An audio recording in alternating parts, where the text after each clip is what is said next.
Hello everyone, खमा गणिसा, कैसे हैं आप सभी। आई होप आप सभी अच्छे और मज़े में होंगे। तो आप सभी को सबसे पहले बच बारस की बहुत बहुत शुभकामनाएं। और यहाँ पर मैं आ गई हूँ गौ माता और बछड़े की पूजा करने। सो यहाँ पर सभी लेडीज़ भी आ चुकी हैं।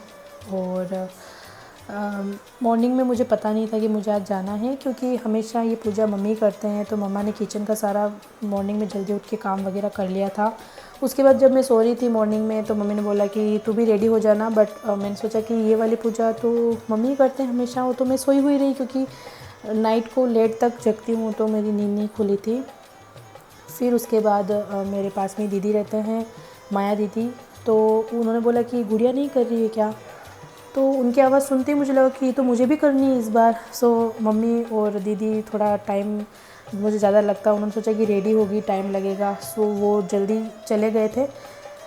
मतलब कि वो गए थे उस तब मैं फटाफट नहाने घुसी और रेडी हुई। तो मैंने सोचा एक बार मैं सूट ही पहन लेती हूँ। सो मैंने नॉर्मली सूट पहन लिया, क्योंकि फिर मैं प्रॉपर तैयार होती तो मुझे टाइम लगता। तो मम्मी वहाँ तक पहुँचे, जितने पीछे मैं भी दौड़ी दौड़ी चली गई और मैं भी पहुँच गई थी। तो अभी मम्मी कर रहे हैं यहाँ पर पूजा। और सबसे बेस्ट बात मुझे ये लगी कि गौ माता पूजा करवा रहे थे। वरना मोस्टली क्या होता है कि मैं गाय से बहुत डरती हूँ, क्योंकि वो जो सींग होते हैं वो एकदम से हिला लेती है, तो मैं एकदम से डर जाती हूँ, तो पास में भी नहीं जा पाती हूँ। तो ये मुझे अच्छा लगा कि आराम से सभी लेडीज़ पूजा कर रहे थे, लेकिन गाय भी कोऑपरेट कर रहे थे। तो मुझे ये चीज़ बहुत अच्छी लगी।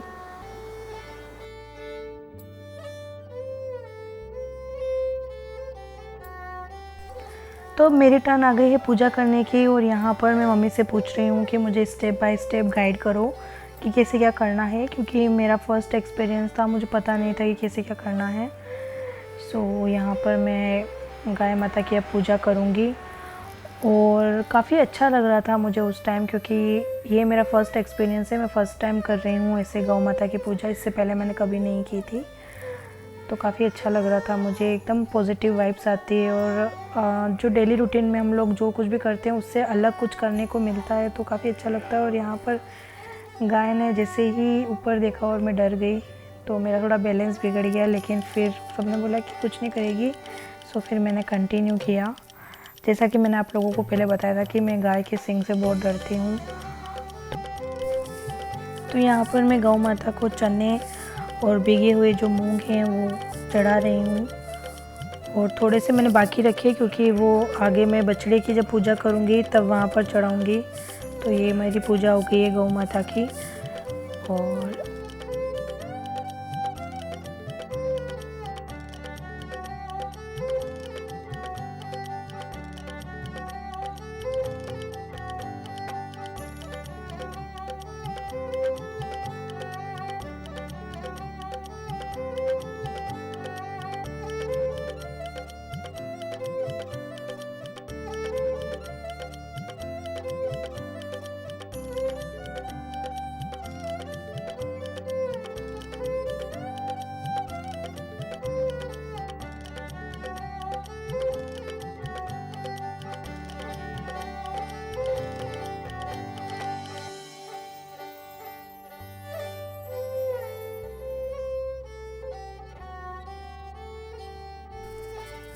तो अब मैं बछड़े की पूजा कर रही हूँ।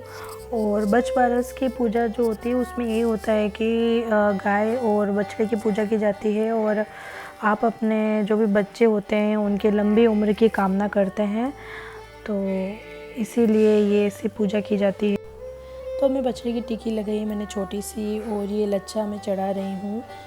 हालांकि मेरे पास ओढ़नी भी थी, लेकिन मैंने नहीं ओढ़े, क्योंकि ऑलरेडी इतनी सारी ओढ़नी थी, तो बछड़ा परेशान हो रहा था आई थिंक। एंड कंकु की जो टिक्कियाँ थी वो भी बहुत बड़ी बड़ी लगा दी थी, इससे उसके फेस पर पूरा फैल गया था। और हम सभी जानते हैं कि जो कंकु होता है उसमें आर्टिफिशियल कलर मिला हुआ होता है, फेस एलर्जी भी हो सकती है। और उसके अलावा ये चीज़ मुंह में भी जा रही थी। और दही भी मैंने देखा कि पूरा उड़ेल दिया गया था फेस पर। तो ऐसा ना करें, बहुत ही नॉर्मल वे में पूजा करें, ताकि जानवर को प्रॉब्लम ना हो।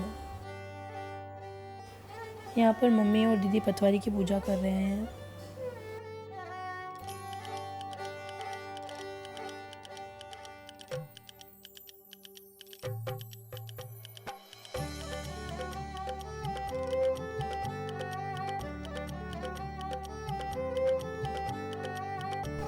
तो तो हमारी पूजा हो गई है ऑलमोस्ट डन। अब लास्ट रहा है कि हम सभी यहाँ पर एकत्रित हो जाएंगे, एक जगह बैठ जाएंगे और उसके बाद कहानियाँ कहेंगे। फिर कहानियाँ कहने के बाद ये वाला प्रोसेस हो जाएगा कंप्लीट।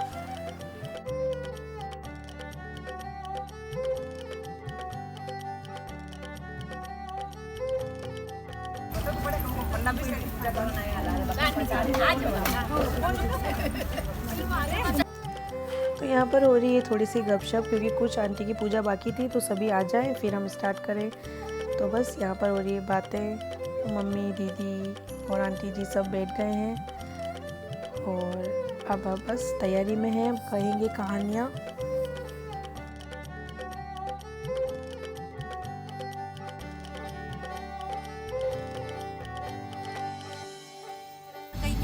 ढोला और ढोला की सब्जी बना ले रहा और बहू आज दोनों बछड़े कहाँ गए। तब बहू बोली सासू जी आप ही तो कह गए थे कि घोला और झोला की सब्जी बना लेना, सो मैंने बना ली। तब सासू जी बोले बहू तूने ये क्या किया। इतने में गाय जोर जोर से चिल्लाती थी घर में, और गाय जोर जोर से बछड़े को बुलाने लगी तो घर से वो यह सब देखती हो तो जाकर बहू के पाँव पड़ती और सारी बात बताती है और कहती है कि हमने तो दोनों की बलि की गौ की, तो तुम्हारा भाग्य है कि तुम्हारे दोनों बेटे आज जिंदा हैं। ऐसे जैसे उसके बच्चों की रक्षा की वैसे ही सबकी करना। तो मम्मी अपने बेटे को यानी कि मेरे भाई को नारियल दे रहे हैं।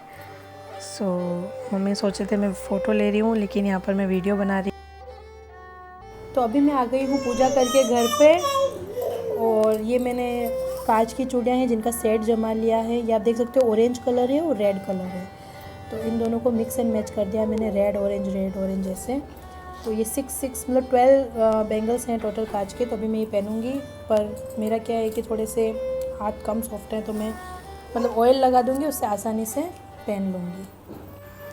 तो गाइस आप देख सकते हो मेरे जस्ट पीछे की साइड एक ब्लू कलर का बॉक्स पड़ा है बड़ा सा, तो उसमें सारे मेरे बैंगल्स ही हैं। अगर आप लोग बोलेंगे कि मैं अपना बैंगल कलेक्शन बताऊं तो मैं ज़रूर बताऊंगी। तो अगर आपको देखना है तो आप कमेंट बॉक्स में बोलिएगा, तो मैं ज़रूर आपको पूरा बेंगल कलेक्शन मेरा बताऊंगी, और बेंगल्स की कैसे रख रखाव किया जाता है उस पर भी पर्टिकुलर वीडियो बनाऊंगी। और यहाँ पर मैंने थोड़े दिन पहले जो कांच के बेंगल्स लिए थे वो मैं यहाँ पर पहन रही हूँ, क्योंकि मुझे पता नहीं क्यों शौक़ चढ़ा था। वैसे मैं कांच के बेंगल्स बहुत कम पहनती हूँ, एक्चुअली मैंने कभी पहने ही नहीं, बिल्कुल लाख की पहनी है लेकिन कांच की नहीं पहनी। बट जब सावन आया था तब मेरा बस शौक़ चढ़ गया था कि मैं भी कांच के बेंगल्स पहनूं। तो मैंने बहुत सारे लिए कांच के बेंगल्स अलग अलग कलर के। सो यहाँ पर ये मैं पहन रही हूँ और मैंने पहन लिया है कंप्लीट। अच्छे लग रहे हैं ना।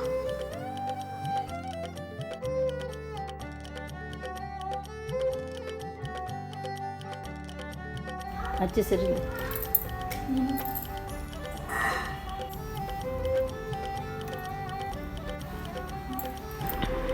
तो मैंने आदि को पहले श्रीफल दिया यानी कि नारियल, और उसके बाद अब मैं फिर से दे रही हूँ आदि को नारियल का गोला, क्योंकि रिचुअल के हिसाब से बच बारस को यही देते हैं। सो आयु हो और तो आज है बच बारस स्पेशल खाना। सो देख सकते हैं आप, ये है राब, ये है दही, और ये है ग्रीन मिर्ची का कूटा। उसके बाद ये है आखे मूंग, जिसको पूरे मूंग भी कहते हैं, और ये है काले चने। सो देख सकते हैं बहुत भूख लग रही है, स्टार्ट करते हैं खाना।